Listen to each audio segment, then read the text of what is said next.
ঠিকাদার নিয়োগ না হওয়ায় আটকে আছে নওগাঁ বাইপাস সড়কের প্রশস্তকরণ কাজ। এতে প্রতিনিয়ত ঘটছে ছোট বড় দুর্ঘটনা।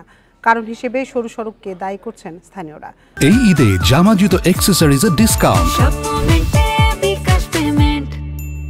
স্থানীয়রা জানান, শহরে ব্যাটারি চালিত অটোরিকশার অনিয়ন্ত্রিত চলাচলে সবসময় যানজট লেগেই থাকে। এতে নওগাঁ বাইপাস সড়কটি যানবাহনের বাড়তি চাপ পড়েছে। ৮ কিলোমিটার দীর্ঘ রাস্তাটি এক লেনের এবং সরু হওয়ায় প্রায়ই ঘটছে দুর্ঘটনা। সড়কটির উন্নয়নে দ্রুত ঠিকাদার নিয়োগ করে 18 ফিট থেকে 34 ফিট প্রশস্ত করার দাবি জানান তারা।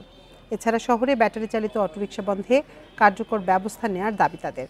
এসব বিষয়ে জেলা প্রশাসক জানিয়েছেন, ঈদকে ঘিরে শহরের যানজট নিরসনে কমিটি গঠন করে তাদের দিক নির্দেশনা এবং বাইপাস সড়ক উন্নতিকরণের জন্য দ্রুত ঠিকাদার নিয়োগের জন্য সংশ্লিষ্ট কর্তৃপক্ষকে জানানো হয়েছে।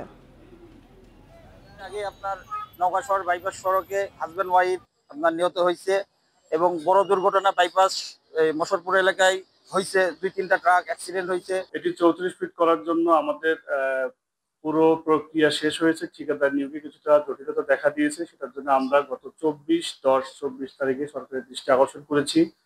এটি আজকে সহ প্রতিটি সমন্বয় সভায় এটি আলোচিত হয় এবং এটি সরকারের কাছে আমরা প্রতিনিয়ত এটার জন্য আমরা লিখছি এবং সরকারের উচ্চ পর্যায়ে দৃষ্টি আকর্ষণ করছি।